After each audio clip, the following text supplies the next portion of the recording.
Hai guys, jadi kita mau bahas yang selanjutnya, yang part 2 ya, untuk Matematika Saintek, kisi-kisi TO2, Matematika Saintek 2024. Nah, kayaknya TO tanggal 22 deh. Nah, terus ini ya, nih, tadi gue sempat recording, tapi macet. Jadi ulang lagi aja. Nah, ini daftar distribusi frekuensi di bawah ini data kelompok ya. Terus ini ada siswa yang lulus adalah yang mendapat nilai lebih dari 75,5. Nah, berarti kita ngomongin KKM ya. Maka banyaknya siswa yang lulus adalah berapa? Gampang banget nih kalau begini, ada rumusnya ya. Frekuensi lulus kelas kelas itu sama dengan tepi atas kelas itu dikurangi KKM-nya berapa dibagi sama panjang kelas dikali sama frekuensi kelasnya. Kelas letak KKM gitu. Nah, gitu aja. Kelas KKM aja ya, jangan kelas itu. Ini gue sebenarnya bingung. Ini udah pernah ada di TO, pembahasan TO follow up apa gitu. Lupa gue TO2 apa TO3 tahun lalu gitu. Tinggal dimasukin aja sih. Ya, ini kan KKM-nya 75,5. Berarti kelas yang mengandung KKM kan yang kelas ini ya, yang kelas 71 sampai 80. Nah, kalau sudah, saya ini recording nggak sih? Recording. Oke. Nah, kalau sudah, ya sudah, berarti frekuensinya lulus kan nggak tahu tuh. Tapi atasnya kan ini kan batas atas. Ditambah 0,5, tapi atasnya. Tapi atas adalah 80 tambah 0,5.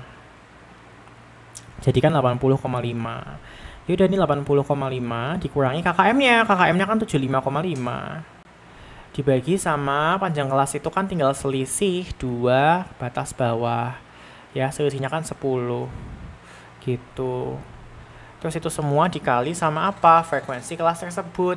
Frekuensi kelas tersebut yang mengandung nilai KKM kan ini 12. Udah deh, tinggal dimasukin aja. Nanti hasilnya adalah 10. Salah ya? 80 dikurangi ini berapa? 5 ya. 5 per 10 dikali 12. Berarti hasilnya kan setengah kali 12 per 6. 6 itu adalah yang lulus. Ya, bukan yang tidak lulus ya. Yang lulus di kelas itu, di kelas KKM-nya. Nah, berarti di sini ya, di sini tuh cuma 6 yang lulus. Gitu. Nah, sementara yang di atas nilainya, yang kelas atasnya 2 ini, itu kan pasti lulus. Karena nilainya ada di atas 75,5 kan 81 sampai 90 sama 91 sampai 100. Itu pasti lulus. Berarti kita harus tambah tuh, ya. Total yang lulus itu frekuensinya adalah tadi 6 ditambah sama yang ini 13 dan 5. Gitu. Tambah 13 tambah 5. Berapa tuh 6 tambah 13 tambah 5? 11 tambah ini 24 ya. Jawabannya 24. Itu kan cara pertama. Ya, cara pertama kalau kamu mau langsung dapat yang lulus berapa. Tapi ada cara lain sebenarnya. Yang mana kayaknya cara lain ini yang awalnya aku pakai tadi pas aku ngerjain yang pertama kali. Nah, ada cara 1 sama cara 2. Cara 1 ini menentukan yang lulus. Tapi kalau cara 2 ini malah menentukan yang gagal. Ya, yang tidak lulus. Rumusnya itu adalah ya, jadi apa ya? KKM itu tadi batas lulus ya. Itu sama dengan tepi bawah kelas KKM ditambah atau dikurangin ya. Ditambah apa dikurangin? Ditambah sama jelek banget ya. Coba kita coba ya. Udah berhasil tuh. Nah, apa namanya? X itu adalah yang tidak lulus ya. Frekuensi tidak lulus di kelas KKM-nya dikurangi sama frekuensi kumulatif sebelum kelas KKM. Terus dibagi sama frekuensi yang lulus. Dibagi frekuensi lulus sih, bentar. Gue kok bingung juga. Sebentar. Atau lupa ya gue. Bentar. Oh, sorry, salah. Bukan frekuensi lulus ya. Maksudku frekuensi kelas KKM-nya dikali sama panjang kelas. Nah, ini kan mirip kayak kayak kuartil ya, mirip sama kayak kuartil tapi beda pendekatannya, tapi intinya sama kayak kuartil. Nilai KKM kita berapa sih? Nilai KKM kita kan 75,5 tuh. 75,5 sama dengan, tapi bawah kelas KKM. Kelas KKM kita kan yang ini tadi ya, yang ini tuh. Kan 71, berarti tepi bawahnya kan kalau 7 tepi bawah kan dikurangi 0,5 ya, jadinya 70,5. Ditambah sama frekuensi tidak lulusnya kan kita nggak tahu, X ya. Dikurangi sama frekuensi kumulatif sebelum kelas KKM. Kelas KKM kan 12, yang 12 ini berarti frekuensi kumulatifnya kan yang ini, 2 sama 8. Berarti kan 2 tambah 8 kan 10 ya. Terus dibagi sama frekuensi KKM kita kan 12. Terus habis itu dikali panjang kelas. Panjang kelas kita tadi kan 10. Nah, ini kurangi ke sana ya. Jadinya kan 5 sama dengan X min 10 per 12 kali 10. Dicoret ini hasilnya 2. Dicoret lagi ini 6. Pindah sana. 6 sama dengan X min 10. Sorry, ini frekuensi tidak lulus, bukan di kelas KKM ya, frekuensi tidak lulus semuanya. Nah, terus ini pindah sana, jadinya 16 sama dengan X. Nah, jadi X ini adalah orang yang tidak lulus KKM dari kelas pertama sampai kelas KKM. Ya, jadi kalau kita lihat tabelnya, ya, tabelnya tak ini aja deh, tak jiplak aja, itu kan 51 sampai 60 ya. Habis itu 61 sampai 70. Kemudian 71 sampai 80, kemudian 81 sampai 90, kemudian 91 sampai 100. Itu kan frekuensinya 2, 8, 12, 13 sama 5. Nah, yang dihitung di cara kedua ini adalah yang tidak lulus dari awal 16. Ini kan masih, ini frekuensi kumulatifnya ya. Frekuensi kumulatifnya 2, sampai sini kan 10, kumulatif kan dijumlah semua ya. Sampai sini kan 22. Nah, tapi yang tidak lulus itu cuma 16 gitu. Ya kan? Berarti ini kan udah 10 tuh, ya kan? Nah, berarti kan biar 16 kan kurang 6 lagi. Berarti di antara 12 siswa yang di kelas selanjutnya itu adalah ada 6 yang tidak lulus. Nah, berarti yang lulus adalah 12 dari kelas itu dikurangi sama yang nggak lulus. Yang nggak lulus kan sisa tadi 6. 6, hasilnya 6. Jadi yang lulus di sini adalah 6. Nah, kalau kamu mau tahu yang lulus semuanya ya ditambah sama ini. Ini kan 18 orang ya yang lulus secara default karena nilainya di atas 75,5. Nah, tinggal ditambah 18. Total yang lulus adalah 6 ditambah 18, hasilnya 24. Nah, cara ini lebih ribet, aku nggak suka. Ya, nggak suka dan pusing gitu ya sama cara ini. Jadi mending pakai cara yang tadi aja gitu. Karena kalau ini nentuin yang tidak lulus berapa. Jadi kita lihatnya dari perspektif yang nggak lulus. Tapi kalau cara satu tadi, yang tepi atas min KKM tadi, itu pakai perspektif siapa yang lulus di kelas KKM. Ya, yang lulus di kelas yang mengandung KKM. Tapi kalau cara dua ini, yang tidak lulus total. Ya, gitu, beda rumusnya. Gitu aja. Itu ya ada 2 rumus, tak kasih dua-duanya. Kalau aku sih mending cara 1 ya, bye. Nah, sekarang kita ngomongin yang nomor 3. Nah, nomor 3 ini susah dan panjang, jadi sepertinya gue ini harus dipindah ya, harus dipindah ke sana, harus dipindah ke sini. Itu nggak muat ya, dikecilkan lagi gimana. Ya semoga nggak apa-apa ya dikecilkan segitu. Nah, sekarang gini, yang nomor 3 ini kan ada fx sama gx. Dia bilang hx adalah fx tambah gx dan kx adalah fx kali gx dengan h aksen 0 sama dengan min 3. Oke, mending h aksen 0 dulu. H itu kan adalah fx tambah gx. Berarti h aksen itu adalah f aksen x ditambah g aksen x. Kalau pertambahan kan kalau diturunin ya tinggal diturunin satu-satu, tidak perlu UV. Nah, sekarang kita masukin h aksen 0 kan. Mending ini kita turunin dulu. Kalau fx adalah apa namanya ini?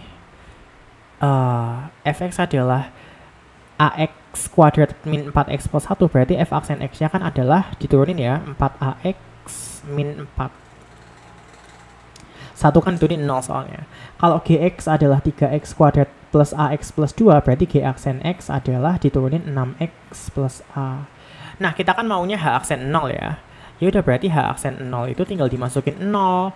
Ya, F aksen 0 kan berarti dimasukin 0, hasilnya kan min 4. Ya kan? Min 4 terus ditambah sama G aksen ini dimasukin 0. Berarti kan jadinya A kalau dimasukin 0. Ya. Ya sudah, berarti hasilnya H aksen 0. Padahal H aksen 0 itu kan tadi sudah ada hasilnya. Min 4 plus A yang mana hasilnya adalah min 3 H aksen 0 itu, ya kan? Ya sudah, sama dengan min 3. Berarti A sama dengan 1 ketemu. Yang diminta adalah K aksen 0 ya. Kalau A-nya 1 kan jadi kita tahu kalau A-nya 1. Ya ini kan jadinya bisa tahu, ini jadinya 4X min 4. Yang ini jadinya 6X plus 1. Nah, yang diminta itu kan adalah Kx itu kan diketahui adalah Fx kali Gx. Perkalian ya, berarti kalau ke aksen X itu harus UV.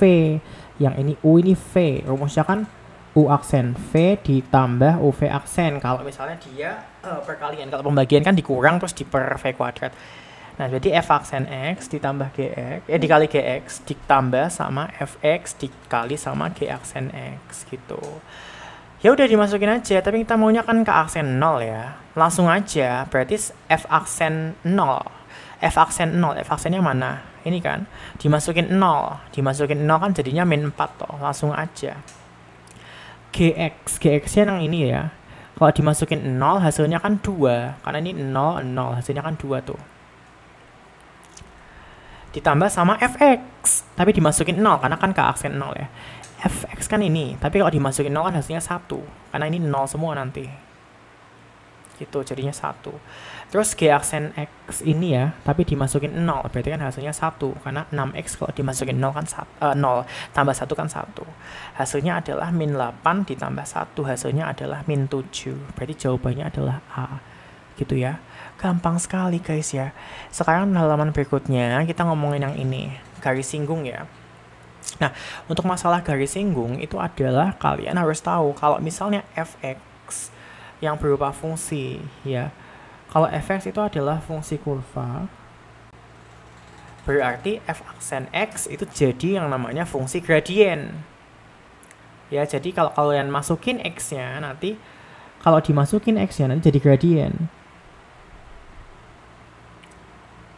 Nanti jadi gradien. Gradien itu kan M ya. Gradien. Gradien garis singgung. Alias M gitu nanti. Nah, sementara kan gini, dia bilang, garis ini Y sama dengan 7X min 16 itu kan gradiennya sudah ada ya kan. Kalau persamaan garis yang bentuknya Y sama dengan MX plus C, berarti ini kan M-nya, gradiennya. Gradiennya udah tahu 7. Menyinggung kurva ini ya. Kurva ini. Nah, kurva ini kalau diturunin jadi Y aksen sama dengan 3px kuadrat ditambah Q. Ya, itu kalau dimasukin jadi fungsi gradien. Kalau dimasukin X-nya, kan ini udah ada X-nya ya. Kalau dimasukin X-nya ke sini, nanti jadi gradien. Jadi berubah jadi Y aksennya jadi M. Dimasukin X-nya 2, berarti kan jadinya 2 kuadrat kan 4 ya. Kalau 3 kan 12P plus Q. Padahal kita udah tahu gradiennya. Gradiennya kan 7 sama dengan 12P plus Q. Gitu. Nah, kalau sudah gini, ya misalnya ini kurva ya, ada kurva sama garis singgung. Alah, kurva sama garis singgung. Ini kurva, terus ini garis singgung atau warna lain aja kali ya, warna lain aja. Ini ada kurva, ini ada garis singgung. Kenapa sih dia tadi? Ini garis singgung. Aduh. Oh, gini aja gue tahu. Nah, gini, ini garis singgung. Ini itu kan titik singgung. Ya, titik singgung itu dilalui oleh keduanya, oleh kurva, titik singgung dilalui kurva, sama persamaan garis singgung juga dilalui melalui titik singgungnya itu. Titik singgung itu dilalui kurva dan persamaan garis singgung juga. Nah, jadi gini, kita kan sudah tahu persamaan garis singgungnya itu adalah Y sama dengan 7X min 16. Padahal kita udah tahu X-nya itu adalah 2. Kalau kamu masukin ini ke sini, ya karena titik singgung ini kan juga dilalui oleh garisnya ini, oleh persamaan garis singgungnya. Kalau dimasukin X-nya nanti ketemu Y yang merupakan Y titik singgung. Dimasukin 2X-nya min 16. Berarti kan 14 min 16 ya. Berarti Y singgungnya adalah min 2. Nah, berarti si titik singgung ini adalah X-nya kan tadi 2 ya. 2, min 2. Itu dilalui oleh persamaan garis singgung dan dilalui juga oleh kurva. Artinya kalau dia dilalui kurva juga, kalau aku masukin titik 2, min 2 ini ke dalam kurva ini, nilainya pasti benar. Artinya kita masukin tuh tadi 2, min 2 ke dalam kurvanya itu. Ya, kurvanya itu kan adalah Y sama dengan PX pangkat 3 plus QX. Berarti Y-nya kan tadi min 2. Min 2 sama dengan P dikali 2 pangkat 3. Karena X-nya kan tadi 2 ya. Q kali 3. Kali 2. Artinya kan X-nya 2. Berarti min 2 sama dengan 8P plus 2Q. Nah, padahal kan tadi kita udah punya persamaan yang ini. Ya kan?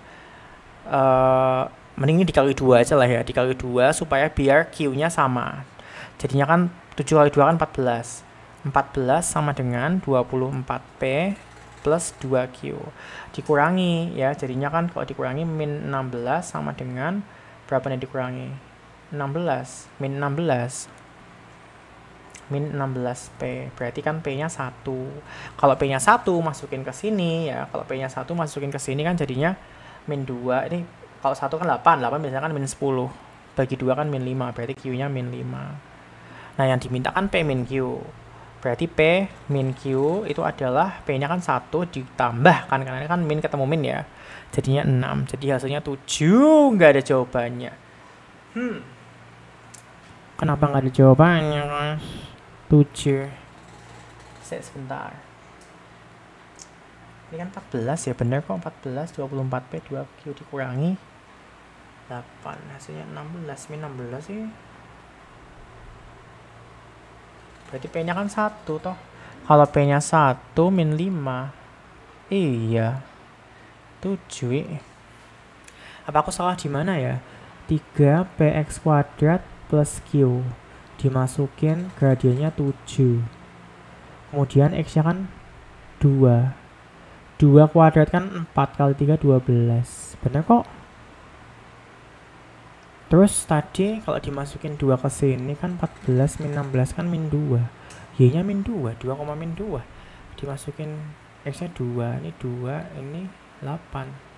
Min 2, 8P plus 2Q. Terus 14 24P sama 2Q dikurangi kan ya habis. 8 kurangi 6 min 16 kok. Ini min 16. P-nya 1. Iya, kok aku 7 ya? 1 ditambah 5. Oh! Ini kok bisa 6 sih? Dari mana sih, Sul? Aku suka gitu deh. 6 tuh jawabannya ya, bukan ininya. Harusnya ini 5 kan, karena kan ini min 5 tapi dikurangi. Jadi hasilnya 6. Nah, aku tuh malah mikir 6 jawabannya. Jadi jawabannya 6. Sorry, maafin gue. Nah, sampai panik udah asam lambung nih sebenarnya sekarang. Kasian, Sul. 15. Jika kurva ini saling bersinggungan dengan garis ini di titik itu, maka A plus B sama dengan berapa? Ya udah sama kayak tadi tuh caranya ya. Pertama kita analisis gradien dulu, tapi kayaknya semua ini harus diperkecil dulu ya. Karena nggak muat ini kayaknya kalau misalnya nggak dikecilin. Dikecilin dulu. Set. Nah, tuh jadi nggak mengganggu gue. Nah, kalau sudah ini pindah sana aja lah. Tuh. Nah, sekarang yang nomor 2 ini kita kerjain dulu yuk. Ini kan ada Y sama dengan AX plus 1 kan. Berarti gradiennya kan yang ini. Karena Y tadi yang aku ceritain, Y sama dengan MX plus C. Berarti gradiennya koefisien X-nya. Berarti gradiennya adalah A. Dan ini titik singgungnya, X-nya adalah 1. Nah, kita dari gradien dulu aja tadi ya. Kalau Y sama dengan X pangkat 3 ini kurvanya ya. Fungsi kurva kalau diturunkan 1 kali hasilnya adalah fungsi gradien, yang mana kalau diturunin ya, kalau dimasukin X-nya kan 1, jadi gradien, berubah jadi gradien kalau dimasukin X-nya. Nah, berarti kan kalau dikerjain jadinya gradiennya adalah 3 kali 1 kan 3 ditambah A per 2. Padahal gradiennya kan sudah tahu, gradiennya kan A. A sama dengan 3 ditambah A per 2.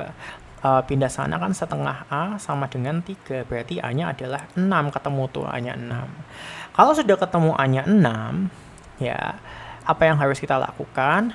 Yang harus kita lakukan adalah ya udah, berarti kita jadi tahu persamaan garisnya. Persamaan garisnya jadi Y sama dengan 6X plus 1. Jadi kita tahu gradiennya secara pasti 6. Nah, kalau sudah, kita kan tadi titik singgungnya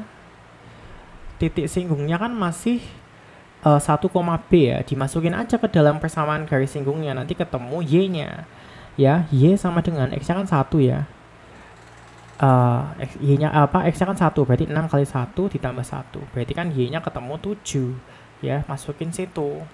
Berarti titik singgung kita menjadi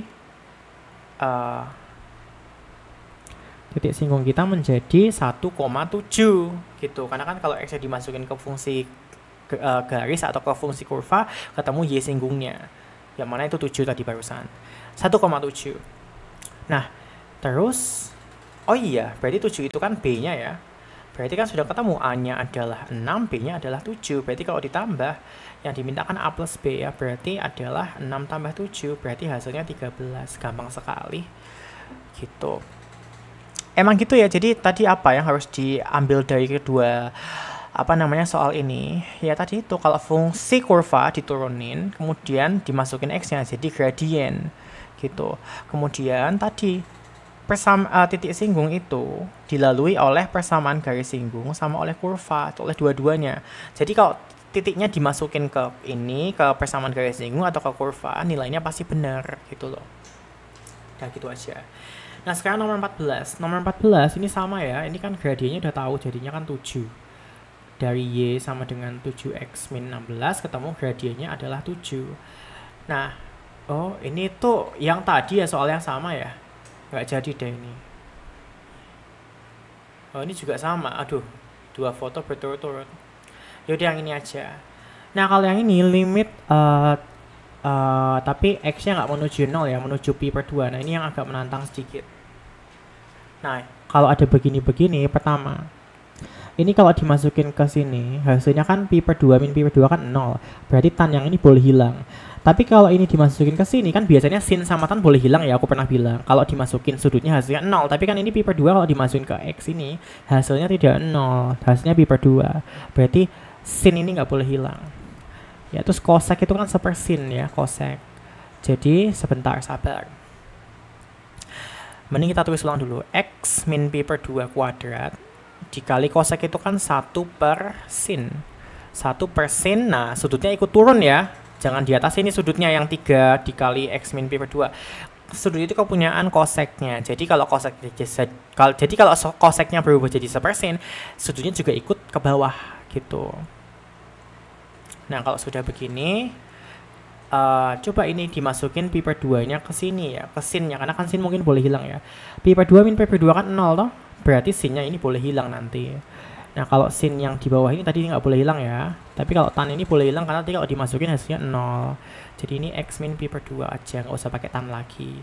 Terus ini kan juga boleh hilang ya, karena kalau dimasukin 0 berarti persamaan kita berubah jadi X min pi per 2 dikuadratkan dikali ini mending pindah ke bawah sini aja kan, boleh aja ya. Jadinya per sin X ya, kemudian yang ini dulu aja, X min pi per 2, kemudian yang ini tadi turun ke bawah sini ya, tapi ke arah sini aja, di sini aja gitu biar nggak pusing.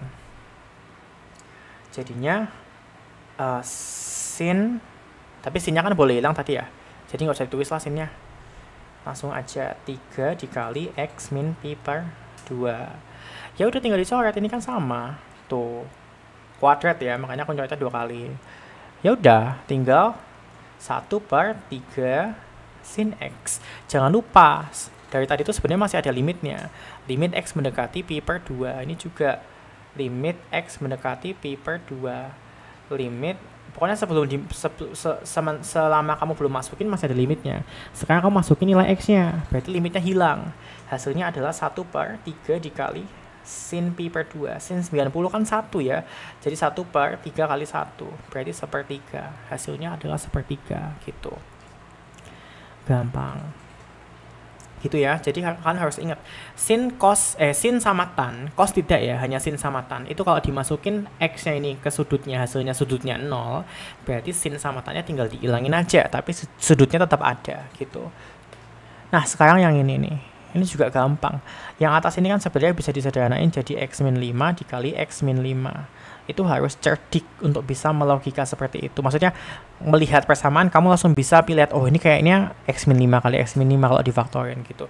Jadi kan harus secara secara ready, secara spontan harus bisa memfaktorkan dengan cepat.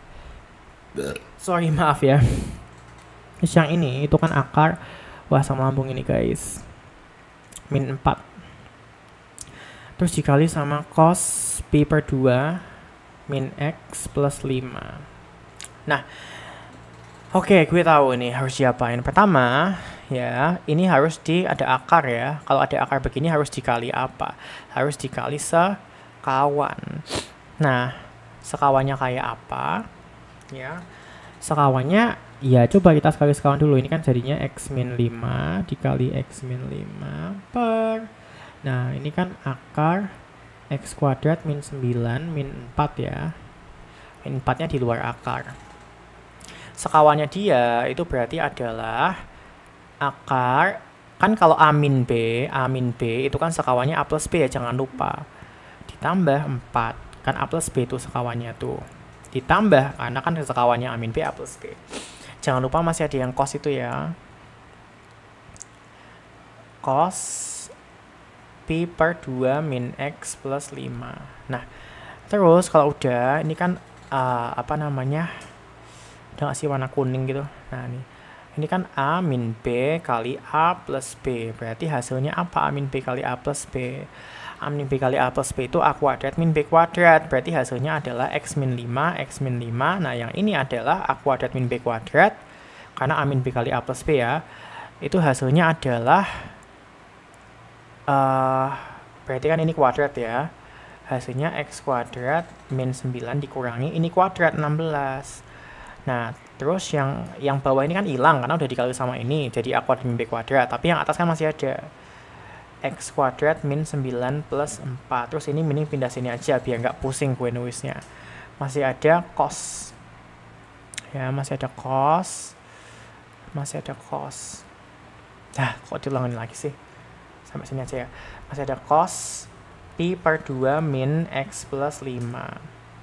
Nah, ini kan kalau dikerjain x min 5 dikali x min 5 per, ini kan x kuadrat min 25 ya. X kuadrat min 25 itu kan bisa disederhanakan lagi, difaktorin lagi. Karena itu adalah A kuadrat min B kuadrat. X kuadrat kan, ya X kuadrat. 25 kan 5 kuadrat. Jadi bisa difaktorkan lagi. A kuadrat min B kuadrat dari tadi sudah disebut. Faktornya adalah A plus B kali A min B. Ya. Berarti kalau difaktorin, dia menjadi seperti ini. X min 5, ini kok panjangnya ya. Jadinya X plus 5 kali X min 5. Karena A plus B kali A min B kan. Kan ini A kuadrat sama B kuadrat. Berarti A-nya kan X, B-nya kan 5. Berarti A plus B kali A min B. Kalau penjabarannya A kuadrat min B kuadrat berarti begini kan. Nah, kalau sudah yang atas kan masih sama. Masih akar X kuadrat min 9 ditambah 4. Ini masih, nah nanti kayaknya harus disudut relasiin deh. Pernah tahu sudut relasi? Kalau tidak ya sudahlah. Nah, terus dicoret yang sama, baik gitu kan. Nah, terus ini kan masih ada X min 5. Kalau dimasukin angkanya, ini kan limitnya mendekati 5 ya. Kalau dimasukin limitnya 5 kan ke sini masih 0 hasilnya ya. Berarti kita masih ada yang harus kecoret lagi. Nah, kalau ini kan udah nggak mungkin karena X plus 5 ya. Ini juga nggak bisa diapa-apain karena tadi udah dibuat kali sekawan. Berarti yang ini nih harus kita kerja ini ya. Nah, yang ini itu pakai sudut relasi namanya. Tahu sudut relasi? Cos pi per 2 min alpha itu kan kalau misalnya dikerjain nanti hasilnya adalah hasilnya itu sama kayak sin alpha gitu. Kalau nggak percaya coba masukin 30. Cos 90 dikurangi 30 berarti sama aja kayak cos 60 ya. Berarti cos 60 itu sama aja kayak sin 30. Bener nggak cos 60 sama kayak sin 30? Bener. Emang gini hafalannya ada. Ya namanya sudut relasi. Dihafalin sendiri. Sebenarnya aku punya cara yang nggak harus ngafalin. Tapi besok aja ya, gue lagi capek banget nih. Kayak udah lemes banget. Nah, ya udah berarti ini bisa diganti jadi sin alfa. Coba kita ganti sini. Ya kita ganti di sini. Nah kita ganti.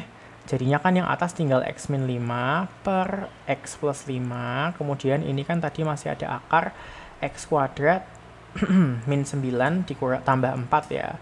Terus yang bawah tadi kan udah diubah jadi sin alfa. Sin alfa. Alfanya tuh yang mana sih? Alfanya tuh yang ini. Sorry. Nih ini agak bingung nih. Sebenarnya ini gini. Ini tuh harusnya kalian begini. Dikurung dulu ya. Kalau dia dikurung, kan ini tadi awalnya tandanya plus ya. Padahal ini kan di luar ada minus. Biar kalau kurungnya dibuka jadi plus, berarti ini kan harusnya tandanya minus. Diganti, kita ubah sendiri jadi minus. Kalau nggak percaya, coba kita buka kurungnya ya. Nanti kan minusnya kali ke sini minus, minusnya kali ke sini jadi plus. Gitu. Nanti jadi sesuai sama soalnya. Gitu. Nah, berarti kan ini pi per 2-nya, ini alfanya toh.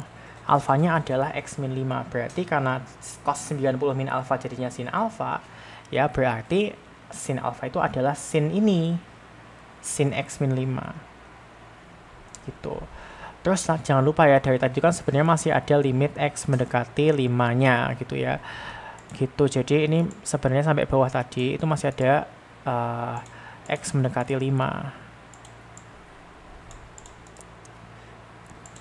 tuh. Sini juga ada nih tuh ya, ini juga ada harusnya. Limit x mendekati 5. Nah, ini kan kalau dimasukin ke sini, ke sinnya, ke sudut sinnya, nanti hasilnya kan 0 tuh sudutnya. Berarti kan sinnya juga boleh hilang ya. Mending sinnya kita hilangin aja sekalian. Berarti kan jadinya x min 5 per x plus 5. Terus ini kan akar x kuadrat min 9 plus 4. Aduh, habis ya kertasnya ya. Plus 4 dibagi sama, nah ini kan sinnya hilang tuh. Kemudian kecoret deh ini sama ini, terus dimasukin 5. Jadinya ini kan kalau dimasukin 5 kuadrat kan 25 ya, dikurangin 9 kan 16. Akar 16 ditambah 4 per, ini kalau dimasukin 5 hasilnya adalah 10. Berarti jadinya 4 tambah 4 berapa? 8 per 10, berarti hasilnya adalah 4 per 5. Dah jawabannya A gitu. Panjang dan pusing ya. Gitu, jadi yang harus ditargetkan di sini itu adalah sudut relasi. Itu dihafalin. Ya, ada hafalannya. Ada juga cara yang beneran, yang cara yang nggak perlu ngafalin. Aku dapat dari Zenius tahun 2019. Tapi gue capek, besok aja ya kalau ada soal lagi. Dan ingetin juga dong di komen kalau misalnya memang pengen tahu. Gitu. Ya, jadi ini memang ribet. Gitu deh, itu untuk nomor yang ini. Sekarang lanjut lagi aja ke nomor berikutnya. Masih ada nggak nomor berikutnya? Oh, nggak ada, cuma itu doang. Ya sudah ya, itu aja sih yang perlu diketahui ya. Kayaknya gitu aja deh. Sampai jumpa ya. Semoga kalian semua bisa mengerjakan dengan baik. Besok pas TO gitu aja. Ini part 2 ya. Selamat tinggal. Sampai ketemu di kimia.